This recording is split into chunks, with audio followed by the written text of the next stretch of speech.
আজকে আমাদের আলোচ্য বিষয় হলো a portrait of the artist as a young man. A portrait of the artist as a young man, এই লেখার মধ্যে আমরা কি দেখতে পাবো? এখানে মূলত একটা অটোবায়োগ্রাফিক্যাল টোনে লেখা হয়েছে, আমি করে বলা হয়েছে, সাবজেক্টিভ মোডে লেখা হয়েছে। এবং এই যে লেখাটা রয়েছে, এই যে একটা উপন্যাস রয়েছে portrait of the artist as a young man, এই যে উপন্যাসটা রয়েছে এটা পুরোপুরি স্ট্রিম অফ কনসাসনেস টেকনিকের উপর দাঁড়িয়ে আছে। স্ট্রিম অফ কনসাসনেস টেকনিক কি 30 সেকেন্ডসের মধ্যে বলবো। স্ট্রিম অফ কনসাসনেস টেকনিক হলো একটা চিন্তা ভাবনাকে জলধারার সাথে তুলনা করি আমরা, এবং যেরকম জলধারা প্রবাহিত হতে হতে এই দিকে যায় সেই দিকে যায় সেই দিকে যায়, ঠিক সেই রকম এখানে একজন বক্তা থাকবেন। সেই বক্তা কোনো একটা অভিজ্ঞতার কথা বলবেন, ছোট থেকে বড় হওয়ার কথা বলবেন, ছোট থেকে বড় হয়ে কি করে আর্টিস্ট হলেন সেই গল্পটা বলবেন। কিন্তু সেই গল্প বলতে গিয়ে তিনি বারবার এই দিকের গল্প করবেন, সেই দিকের গল্প করবে, অন্য একটা অভিজ্ঞতা মনে করবে, একবার ভবিষ্যতের কথা মনে করে যাবেন, একবার অতীতের কথা মনে করবেন, একবার বর্তমানে ফিরে আসবেন। মানে আমরা যখন পড়ছি, পড়াশোনা করতে করতে একবার আমার মনে হলো কালকে আমি ফুচকা খেয়েছিলাম কিনা, একবার মনে হলো আমার বন্ধুটা এইরকম আমাকে একটা বাজে কমেন্ট করেছিল, আবার না আমাকে পড়তে হবে, পড়তে গিয়ে আবার মনে চলে এলো যে সকালবেলাতে আমি গাছে জল দিইনি, আবার পড়তে গিয়ে আমার মনে চলে এলো না আমি আজ ওকে এইরকম ভাবে রিয়াক্ট করেছি।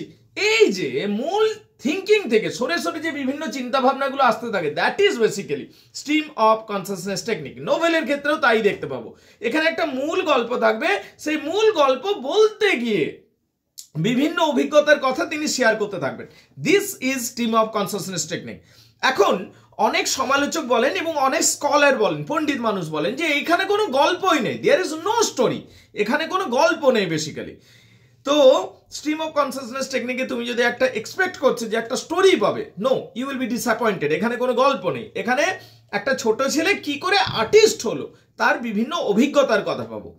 এটা কে লিখেছেন? জেমস জয়েস লিখেছেন। A portrait of the artist as a young man is an autobiographical novel by James Joyce. এখানে জেমস জয়েস নিজের আত্মজীবনীটাকে তুলে ধরছেন যে তিনি কি করে এটা উঠলেন। Publish serially in the Egoist. The Egoist এটা প্রকাশিত হয়েছিল 1914 থেকে 1915 মধ্যে, 1914 থেকে 1915-তে, এবং বুক ফরম্যাটে বেরিয়েছিল 1916 সালে। কনসিডার্ড বাই মেনি, এবং কি এই বইটাকে কি বুঝতে পারলে, এটাকে one of the greatest novel হিসেবে কনসিডার করা হয়। এই নোভেলটার মধ্যে পর্ট্রে হচ্ছে একজন আর্টিস্ট কিভাবে আর্টিস্টে রূপান্তরিত হচ্ছে, একজন ছোট ছেলে বড় হয়ে কিশোর হয়ে একটা অ্যাডাল্ট পার্সন পরিণত হচ্ছেন, এবং কিভাবে তিনি একটা আর্টিস্ট হচ্ছেন, তার মধ্যে একটা এপিফ্যানি মুভমেন্ট আসছে, মানে তিনি সত্যকে উপলব্ধি করছেন, সেই বিষয়টা পর্যন্ত তার পুরো জার্নিটাকে তুলে ধরা হয়েছে। এখানে যদি আমরা সাবস্টেন্সে আসি, প্রথমে দেখতে পাবো portrait of the artist as a young man takes place in Ireland.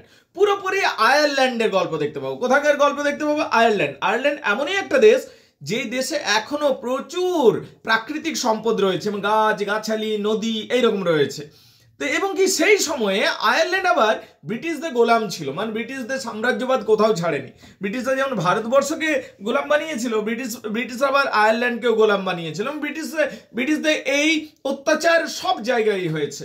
আয়ারল্যান্ডের স্বাধীনতা চেতী মানুষরা ব্রিটিশদের বিরুদ্ধে উঠে দাঁড়িয়েছিল। তো যাই হোক, সে কথা সেই প্রসঙ্গ বাদ যাক, যদিও এটা কাজে লাগবে আমাদের, ঠিক আছে।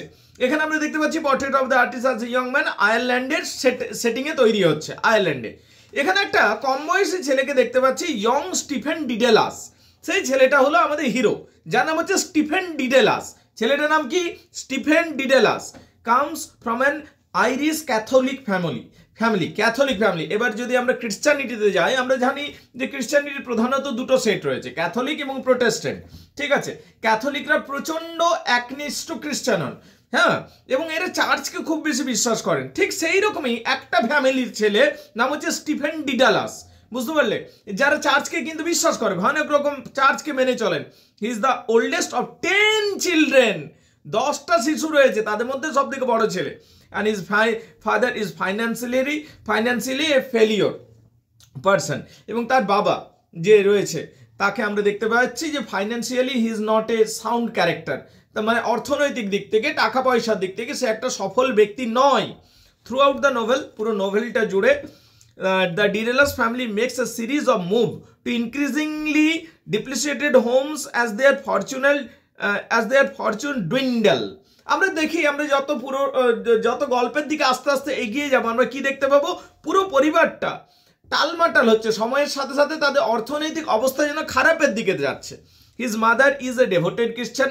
এখানে দেখতে পাবো স্টিফেন ডিডেলাস হলো মেন ক্যারেক্টার, তার বাবা ফাইন্যান্সিয়ালি এ ফেলিওর পারসন, কিন্তু তার যে মা রয়েছে সে একটা ডিভোটেড খ্রিস্টান এবং সে একটা ধার্মিক খ্রিস্টান পরিবারে এসেছে, তার জন্ম হয়েছে। when Stephen is young, যখন স্টিফেন ছোট থাকছে, he and other Daedalus children are tutored by the governess Dante। এখানে দেখতে পাবো যে স্টিফেন ডিডেলাস এবং তার অন্যান্য ভাই বোনেরা যারা রয়েছে তাদেরকে শিক্ষা দেওয়ার জন্য, তাদেরকে বড় করার জন্য কি একটা গভর্নেন্স রয়েছে, মানে একটা নার্স আছে ঘরে, যে নার্স তাদের মানে পরিচারিকা রয়েছে যে তাদেরকে বড় করছে। সেই নার্স তাদেরকে বিভিন্ন ফ্যান্টাসি স্টোরি বলে, তাদেরকে বিভিন্ন গল্প বলে, ফ্যান্টাসি এবং কি ফ্যান্টাস্টিক্যালি ক্যাথলিক ওম্যান। এবং এই যে নার্সটা সেও কিন্তু ক্যাথলিক, তার ধর্মবিশ্বাস কিন্তু Catholic. Their uncle Charles also live in the family. এটা একটা বড় পরিবার যেখানে আঙ্কেল চার্লস বলে আরেকটা ক্যারেক্টার রয়েছে, সেও একসাথে থাকে। The book opens with the stream of consciousness narrative. বইটা শুরুই হচ্ছে স্ট্রিম অফ কনসাসনেস ন্যারেটিভ দিয়ে, filter through the child's perspective. প্রথমেই দেখতে পাবো শিশু কিভাবে এই ওয়ার্ল্ডটাকে দেখে, একটা ছোট শিশু আশেপাশের জগৎটাকে কিভাবে দেখে। নিশ্চয়ই শিবমের মতো দেখবে না, বা সুনন্দার মতো দেখবে না, বা সুশ্রীর মতো দেখবে না, বা রিয়ার মতো দেখবে না। রিয়া যেভাবে আশেপাশে ওয়ার্ল্ডটাকে দেখে, একটা শিশু অন্যভাবে দেখে, ঠিক আছে। তো তার দৃষ্টিকোণটা, একটা শিশু, একটা চাইল্ডের দৃষ্টিকোণটাকে তুলে ধরার চেষ্টা করা হচ্ছে প্রথম থেকে। The book opens with the stream of consciousness technique, এবং এখানে একটা স্ট্রিম অফ কনসাসনেস টেকনিক প্রথম থেকে আমরা দেখতে পাবো। এখানে চাইল্ডস পার্সপেক্টিভে প্রথমে দেখা হচ্ছে। There is the sensual imagery and the word approximating the baby talk. শিশুরা যেমন গরুকে মু কাউ বলে, গরুকে কাউ না বলে মু, যেহেতু গরু ওইভাবে ডাক ছাড়ে তো মু খাও বলে। শিশু দেখবে আলাদা আলাদা সব অনেক সময় শব্দের নাম দিয়ে থাকে। তো এইরকম ব্যাপার হচ্ছে। We live forward in time and see young Stephen beginning boarding school at the Clongowes. এবং আমরা দেখতে পাচ্ছি যে স্টিফেন কোথায় যাচ্ছে, বোর্ডিং স্কুলে, সেখানে ক্লঙ্গইতে যাচ্ছে। He is a very young, terrible, homesick and athletic and socially awkward. সে যখন ছোট ছিল সে কীরকম দেখতে পাচ্ছি আমরা স্টিফেনকে, যে সে খুব একটা চালাক চম্পট স্মার্ট ছেলে নয়, বুঝতে পারলে। সে একটা সেই ইন্ট্রোভার্ট টাইপের ছেলে, বুঝতে পারলে, যে সোশ্যালি অকওয়ার্ড, সমাজে সবার সাথে মিশতে পারে না। এবং সে একটা খুব ভালো অ্যাথলেটিক নয়, যে খেলাধুলায় খুব একটা ভালো এইরকম নয়, ঠিক আছে। একটা চশমা পরা চুপচাপ ছেলে এইরকম। হি ইজ এ ভেরি ইয়ং, এবং সে বয়সেও বেশ ছোট। এবং যে স্কুলে যাচ্ছে তাকে সবাই বুলি করছে, তাকে মানে বুলি করা তো বোঝো আশা করি। বুলি ব্যাপারটা হচ্ছে মানে তোমার সাথে সবাই মস্তানি করবে, ঠিক আছে, তোমাকে এই কর সেই কর, এখানে যা, এই উঠবোস কর, এই জাতীয়, তাকে সবাই বুলি করছে। And one day he is pushed into a cesspool. শেষ পর্যন্ত একটা জায়গায় দেখছে তার একটা তিক্ত অভিজ্ঞতা হচ্ছে, ওখানে একটা জমা জল ছিল, সেই জলের মধ্যে তাকে ফেলে দিচ্ছে সবাই মিলে, বদমাইশ মানে বড় বড় ছেলেগুলো তাকে ফেলে দিচ্ছে, যেহেতু তারা তাকে বুলি করে। He becomes ill and in the filthy water. ওই নোংরা জলে পড়ে তাকে অনেকক্ষণ থাকতে হচ্ছে, তাকে কেউ তুলছে না এবং সে অসুস্থ হয়ে যাচ্ছে। বাট হি রিমেম্বার্স দ্যাট, তাকে তখন বাড়ি ফিরে পাঠানো হচ্ছে। But he remembers what his father told him, does not tell the boy that Christmas he eats the adult habit. সে তারপর বাড়ি ফিরে আসছে, অসুস্থ হওয়ার পর বাড়ি ফিরে আসছে এবং সুস্থতা লাভ করছে। তারপর সে একটু যেহেতু বড় হচ্ছে, সে প্রথমবার তাকে আমরা দেখতে পাচ্ছি যে অ্যাডাল্টদের টেবিলে বসছে। মানে একটা শিশু আস্তে আস্তে বড় হচ্ছে, বড় হওয়ার সময় যেমন ধরো ভোজ খেতে গেছো, তুমি প্রথমবার 2টো মিষ্টি পেয়েছে, তোমার খুব ভালো লাগছে, মানে আমি অ্যাডাল্ট হচ্ছি, ঠিক আছে, এইরকম ব্যাপারটা। তো সে এবার অ্যাডাল্টদের টেবিলে বসার সুযোগ পাচ্ছে। এটা তার চোখে কিন্তু একটা অ্যাচিভমেন্ট, যে আমি বড়দের সাথে খাবার খেতে বসছি। A terrible argument erupts over politics. কিন্তু খাবার খেতে গিয়ে একটা পলিটিক্যাল আলোচনা শুরু হয়ে যাচ্ছে। খাবার খাওয়ার সময় পলিটিক্যাল আলোচনা করো না, তার কারণ অনেক সময় ঝগড়া হয়ে যায়। কারণ পলিটিক্স এমন একটা জিনিস, অনেকে মনে প্রাণে আবার পক্ষ নিয়ে থাকে, ঠিক আছে। তো যাই হোক, সেদিনে পলিটিক্যাল ডিসকাশন হচ্ছিল এবং সেখানে আমরা দেখতে পেলাম যে ধর্ম এবং রাজনীতি দুটো একে অপরের এগেনস্টে চলে যাচ্ছে। তার কারণে একটা ঘটনা ঘটেছে, একজন দেশপ্রেমী ছিলেন, ঠিক আছে। সেই দেশপ্রেমীকে চার্চ খুব একটা সাপোর্ট করেনি। তো যারা দেশপ্রেমী মানুষ ছিল তাদের মনে হচ্ছে চার্চ এটা গন্ডগোল করেছে, চার্চ এটা ভুল করেছে, ঠিক আছে। তার কারণ দেশপ্রেমী মানুষটাকে বাঁচানো দরকার ছিল, তার দেশপ্রেমী মানুষটা আয়ারল্যান্ডের জন্য ফাইট করছে। কিন্তু অন্যদিকে চার্চের যারা ধর্মে একনিষ্ঠ ধার্মিক মানুষ তারা মনে করে না না না, চার্চ ধর্মের জায়গায় রয়েছে, সে কেন পলিটিক্সের মধ্যে নিজেকে ইনভলভ করবে, এইটা একটা বিষয়। দ্বিতীয় কথা হচ্ছে যে লোকটাকে তোমরা বাঁচানোর কথা বলছো, he has an adulterous relationship, তো চার্চ এইরকম একটা পাপিকে কেন বাঁচাবে। তো এই জাতীয় তর্ক বিতর্ক হতে লাগলো খাবার টেবিলের মধ্যে, এবং শেষ পর্যন্ত আমরা ডান্টেকে দেখতে পাই, ওই যে গভর্নেস, যে যে যে গভর্নেসটা ছিল সে কিন্তু ধার্মিক, একদম একদম ঘোর ধর্মের সমর্থক। অন্যদিকে আমরা দেখতে পাই যে যারা রয়েছে যেমন আঙ্কেল ফাদার, এই যে স্টিফেন ডিডেলাসের আঙ্কেল, স্টিফেন ডিডেলাসের ফাদার, এরা ওই প্যাট্রিয়টটাকে সাপোর্ট করে যারা যে আয়ারল্যান্ডের জন্য ফাইট করছে। তো এই জন্য কি এই যে পলিটিক্যাল ভিউ পয়েন্ট এবং রিলিজিয়াস ভিউ পয়েন্টের মধ্যে কি তর্ক বিতর্ক হয়ে যাচ্ছে এবং ভয়ানক রকম ঝামেলা হচ্ছে খাবার টেবিলে। শেষ পর্যন্ত ওই ফুডটা, ভালো খাবার দাবার সব নষ্ট হয়ে যাচ্ছে। Later that year Stephen is unjustly hit by a prefect. তারপরে ওকে আবার ওই হোস্টেলে পাঠানো হচ্ছে যেখানে সে পড়াশোনা করবে, থাকবে। সেইবার কি হচ্ছে, তার চশমাটা ভেঙে গেছে, সেই জন্য সে প্রিন্সিপালকে বলে এসছে যে আমি দেখতে পাচ্ছি না, আমি লিখবো কি করে। কিন্তু ওই কলেজেই বা ওই স্কুলটাতেই বা ওই বোর্ডিং স্কুলটাতেই একজন টিচার আছেন যিনি অত্যন্ত ফাদার ডোলান, রাইট, যিনি অত্যন্তই স্ট্রিক্ট মানুষ, এবং তিনি কি করেন, তিনি কোনো এক্সকিউজ শুনবেন না। এবার সবার কাছে হোমওয়ার্ক চেক করছে, যারা হোমওয়ার্ক দেখাতে পারছে না বা যারা কাজ করেনি এই ক্লাসের মধ্যে তাদেরকে সবাইকে পিটুনি দেওয়া হচ্ছে। এবার স্টিফেন ডিডেলাসের সামনে উনি যখন আসছেন, দেখলো স্টিফেন ডিডেলাস কিছুই করেনি। স্টিফেন ডিডেলাসকে জিজ্ঞেস করলো, এই ছেলে তুমি কিছু করনি কেন? স্টিফেন ডিডেলাস তখন বলছে যে আমার তো চশমা ভেঙে গেছে, আমি কি করে লিখবো, তাছাড়া আমি সর্বোপরি আমি এটা বলেওছি হেডমাস্টারকে, হেডমাস্টার আমাকে সেজন্য অনুমতি দিয়েছেন যে আজকে তুই না পড়ালেখা করলেও হবে, তুই শান্তভাবে বসে থাক। কিন্তু এই কথা শুনে, এই এক্সকিউজ শুনে সেই স্ট্রিক্ট টিচারটা কোনোভাবেই রাজি হচ্ছেন না বা মেনে নিতে চাইছেন না, বরং ভালো করে পিটুনি দিয়ে দিচ্ছে স্টিফেন ডিডেলাসকে। স্টিফেন ডিডেলাস শুধু মার খেয়ে যাচ্ছে বেচারা। এবার টিচার তো চলে গেলেন, তখন সমস্ত ছেলেরা স্টিফেন ডিডেলাসের কাছে এলো। স্টিফেন ডিডেলাসকে বললো যে তোর সাথে দেখ কত বড় অন্যায় হলো, তুই এটার প্রতিবাদ কর। স্টিফেন ডিডেলাসে মনে হলো হ্যাঁ আমার তো এটা প্রতিবাদ করা উচিত। তার বন্ধুগুলোও ছিল আশেপাশে, সে বন্ধুগুলো বলে চল প্রিন্সিপালকে গিয়ে ওনার এগেনস্ট, ওই টিচারটার এগেনস্টে তুই কমপ্লেন কর। এবার স্টিফেন ডিডেলাসের মনে হলো না আমার কমপ্লেন করা দরকার। সে স্টিফেন ডিডেলাস এবার সাহসের সাথে কমপ্লেন করতে চলে গেল। এবার সব বন্ধুগুলো তাকে তো উস্কে দিয়ে পিছনে চলে গেছে সব, ঠিক আছে। এই ছেলেটা সাহসের সাথে একাই চলে গেল প্রিন্সিপালের ঘরে এবং প্রিন্সিপালকে গিয়ে সব ব্যাপারটা বলে দিল যে আমাকে শুধু মারা হয়েছে। প্রিন্সিপাল সাহেব শুনলেন, প্রিন্সিপাল বললেন ঠিক আছে আমি ওনার সাথে অবশ্যই কথা বলবো।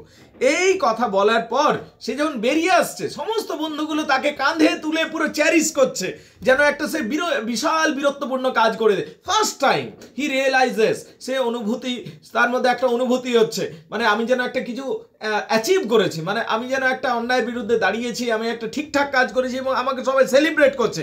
সে একটা স্টার অনুভূতি হচ্ছে তার মধ্যে, বুঝতে পারলে? তো এই জিনিসটা তার মধ্যে একটা আমরা দেখতে পাচ্ছি।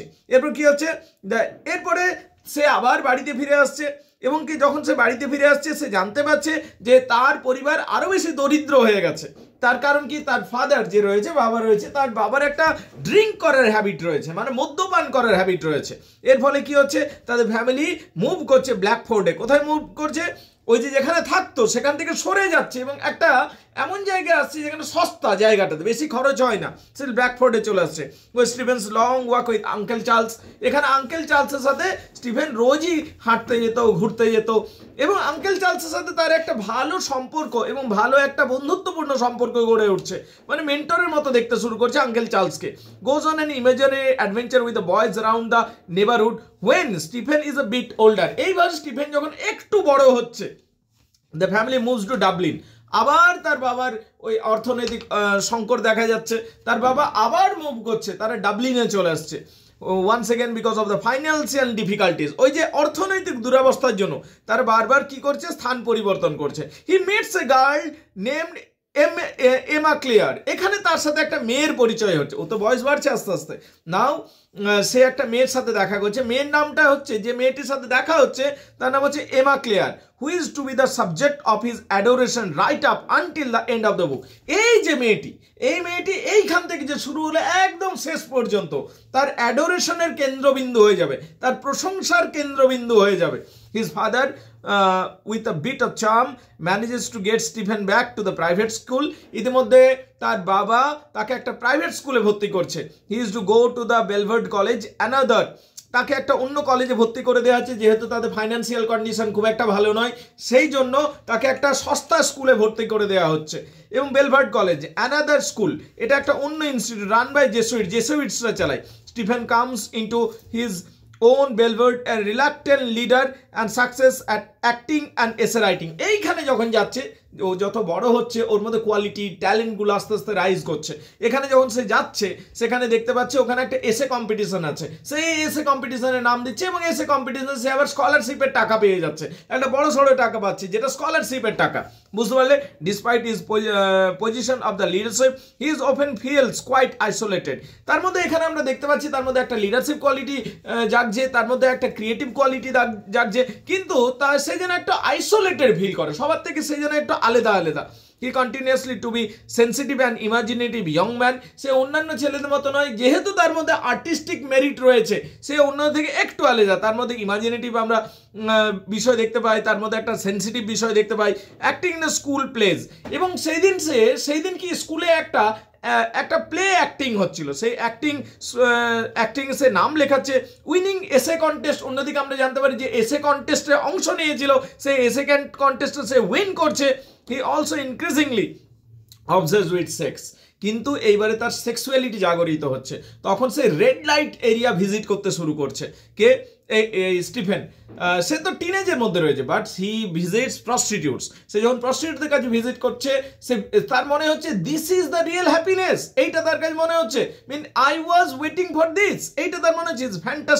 His fantasies grow more and more livid, এবং he becomes a lusty one, সে একটা লাস্টি ক্যারেক্টারে পরিণত হচ্ছে সেই মুহূর্তে। He visit prostitutes every day. Finally one night he goes with the prostitute. এখানে আমরা দেখতে পাই ফাইনালি সে একটা প্রস্টিটিউট কাছে যাচ্ছে। It is the first sexual experience, এইখানে তার ফার্স্ট সেক্সুয়াল এক্সপিরিয়েন্সটা হচ্ছে। Going with the prostitute becomes a habit, এবার সে এই হ্যাবিটটাকে গ্রো করে ফেলছে, mean I must visit prostitute, এটা তার হ্যাবিটে দাঁড়িয়ে যাচ্ছে। এবার Stephen enters a period of spiritual confession. কিন্তু কি হচ্ছে, এইরকম যখন ঘটনা ঘটছে, কলেজে একদিন একটা ক্যাম্পিং হচ্ছে। কিসের ক্যাম্পিং হচ্ছে? স্পিরিচুয়াল ক্যাম্পিং হচ্ছে, মানে ধর্মের একটা ক্যাম্প বসানো হচ্ছে। এখানে কি হচ্ছে, এখানে ধর্মের ক্যাম্প হবে এবং বাইবেলের বিভিন্ন চ্যাপ্টারকে ভালো করে বোঝানো হবে। সে সেই ক্যাম্পে ঢুকছে ঘটনাচক্রে। গোয়িং, এবার কি, যখন সে ঘটনাচক্রে ওই ক্যাম্পের ভেতর ঢুকছে, সে জানতে পারছে সে কত বড় বড় পাপ করছে। ঠিক আছে, he consider his behaviour is sinful. সে বুঝতে পারছে তার ব্যবহারগুলো, ভিজিটিং দ্য প্রস্টিটিউট এবং অন্যান্য, সে বুঝতে পারছে আমি তো অনেক পাপ করে ফেলেছি, তো তার মধ্যে একটা যেন গিল্টি ফিলিং হচ্ছে। কিন্তু আরেকটা সমস্যা আছে, সে আবার ওই হ্যাবিটটা ঝরতে পারছে না যে ভিজিটিং টু দ্য প্রস্টিটিউট, ওইখানেও যেতে হবে, আর তার খারাপও লাগতে শুরু করেছে যে আমি গিল্টি ফিলিং, মানে তোমার এমন একটা হ্যাবিট হয়ে গেছে, you know it is not right, it is not good, it is sin, but you are doing this, right, এইরকম অবস্থা হয়ে গেছে তার।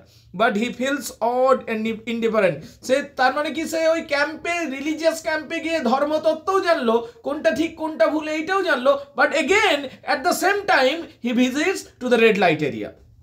He cannot seem to stop going to the prostitute, nor does he want to stop. সে stop করতেও পারছে না, stop করার ক্ষমতাও তার নেই।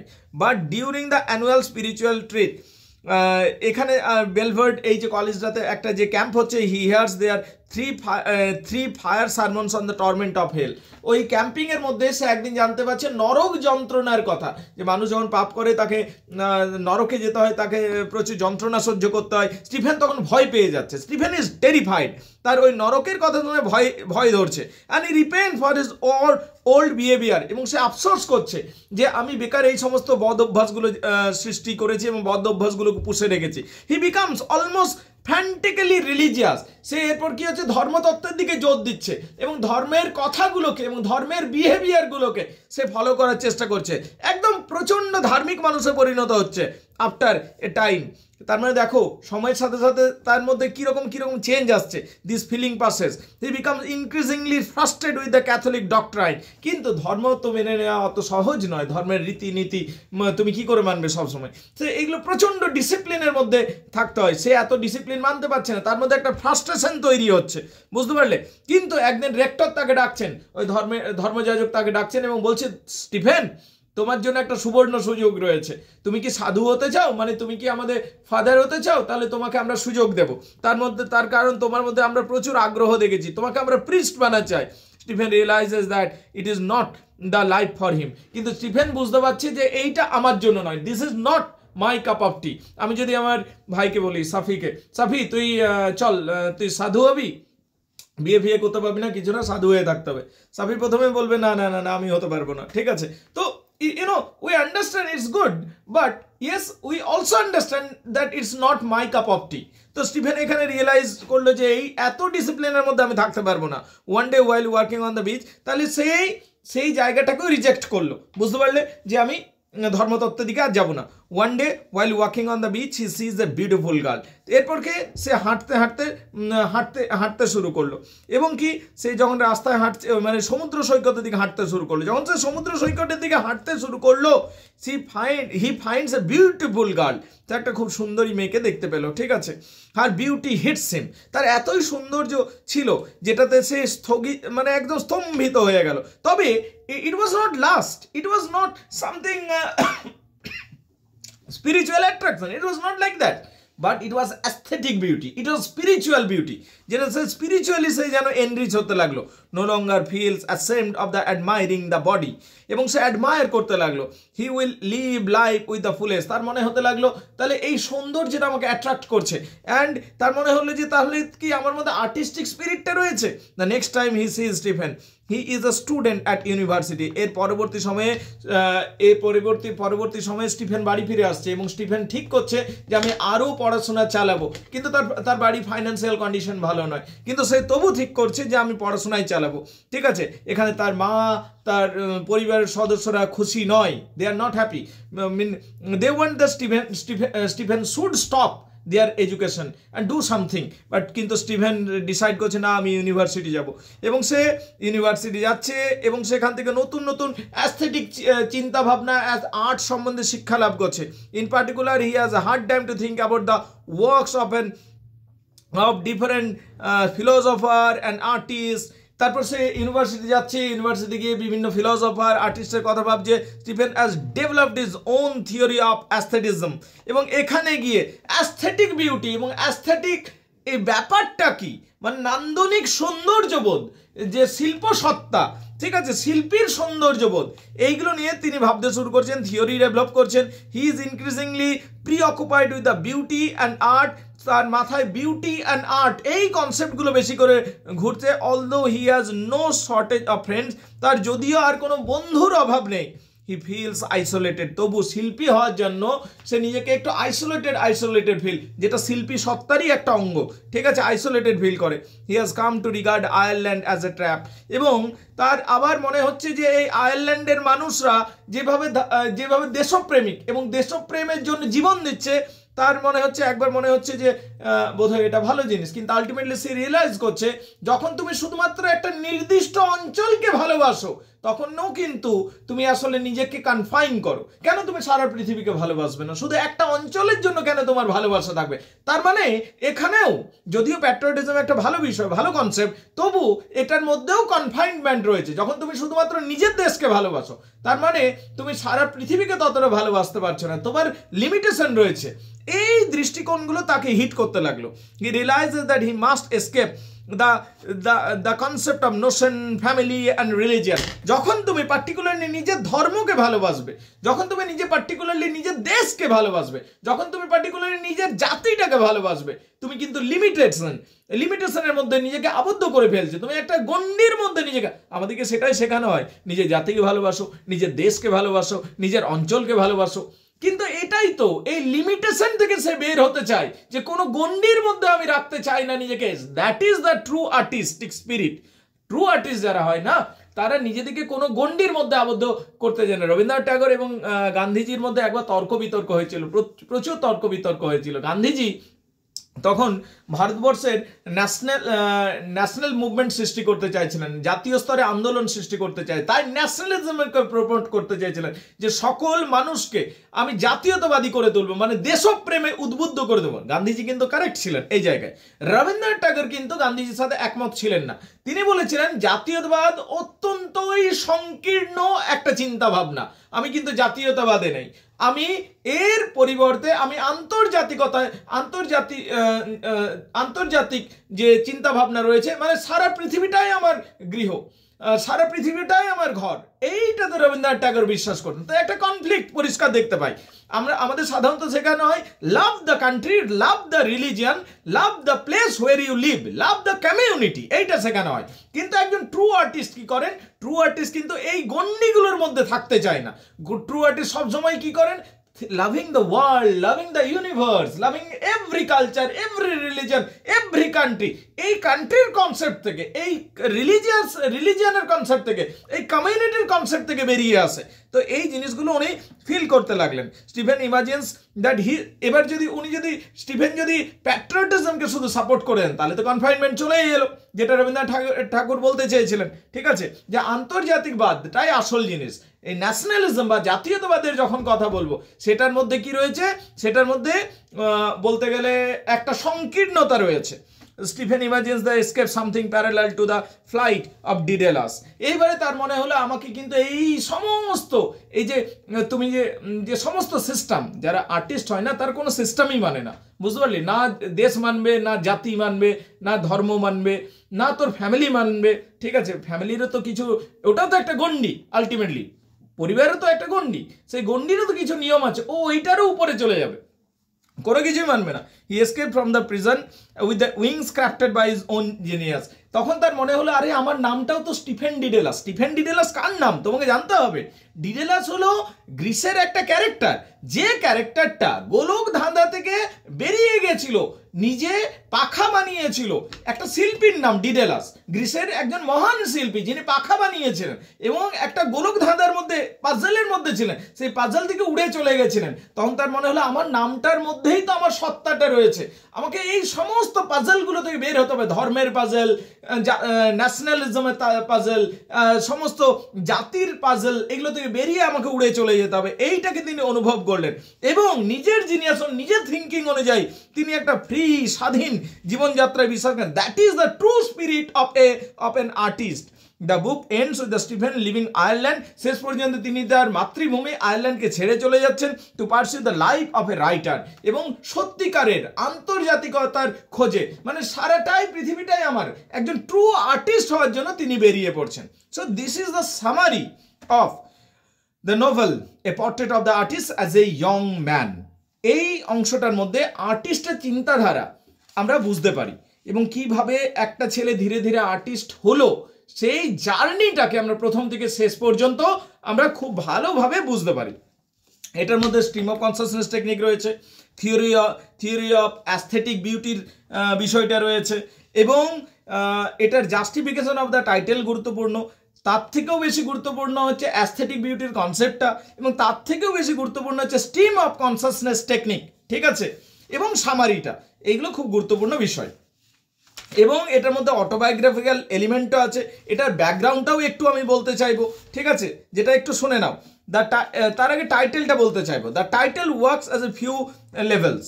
Is the portrait of an artist, it is about the artist James Joyce himself. এখানে যখন আমরা টাইটেলের কথা বলছি, শিরোনামের কথা বলছি, portrait of the artist as a young man, এখানে পোর্ট্রেট অফ দ্য আর্টিস্টটাকে, আর্টিস্টটা জেমস জয়েস নিজে। ঠিক আছে, the title places the book of the certain tradition of the self portrait. এখানে যেন উনি নিজের কথাই বলছেন পুরোটা। মেনি ফেমাস পেইন্টার্স, স্কাল্পচার্স, এখানে আমরা বিভিন্ন ফেমাস স্কাল্পচার আর্টিস্টের কথা পাই। ঠিক আছে, এবং James Joyce compares writings of the fine arts. এখন জেমস জয়েস যেন ফাইন আর্টসের তত্ত্বগুলোকে তুলে ধরবার চেষ্টা করেছেন। A portrait of the artist as a young man signal দিচ্ছে, সিগন্যালস দ্য বুক, এবং কি the word of the two German words. এখানে দুটো জার্মান শব্দ বেশি করে ব্যবহার হয়েছে, বুঝতে পারলে? Education and novel. এটা এমন এক ধরনের নোভেল উপন্যাস যেখানে আমাদের এডুকেট করে। ইজ ইউ, এবং কি এক কথায় এটা একটা অনবদ্য উপন্যাসে পরিণত হয়েছে। এবং portrait of the artist, portrait মানে কি? পোর্ট্রেট মানে পিকচার, ছবি, মানে একটা আর্টিস্টের ছবি পূর্ণ আকারে পরিণত হওয়া পর্যন্ত। So this is the title. এটা যদি ব্যাকগ্রাউন্ড বলি তাহলে মনে রাখতে হবে যে জেমস জয়েস 1916-তে এই নভেলাটা, এটা একটা নোভেলা বেসিক্যালি এই নোভেলাটা প্রকাশিত করেছিলেন, ঠিক আছে। এবং A portrait of the artist as a young man is about the early manhood of Stephen Dedalus. এটা স্টিফেন ডিডেলাসের আর্লি ম্যানহুডকে তুলে ধরে। Letter one of the leading character in Ulysses, যেটা আমরা পরবর্তী সময় ইউলিসিস নামক যে লেখাটা রয়েছে সেখানে ইউলিসিসকে আবার দেখতে পাবো, ঠিক আছে। ইউলিসিসও বাই দ্য ওয়ে স্টিফেন ডিডেলাসের একটা অসাধারণ লেখা। হোপফুলি যেটুকু বললাম তোমরা বুঝতে পেরে গেছো, এবং এই বিষয়টার মধ্যে মানে তোমার কাজের ইনফরমেশনগুলো, মানে কাজের তথ্যগুলো, ম্যাটেরিয়ালসগুলো, এলিমেন্টসগুলো তোমাদের কাছে পৌঁছে গেছে। এবার বলো কার কি সমস্যা আছে, কোন জায়গাটা বুঝতে পারলে না আমাকে বলো। Come on guys.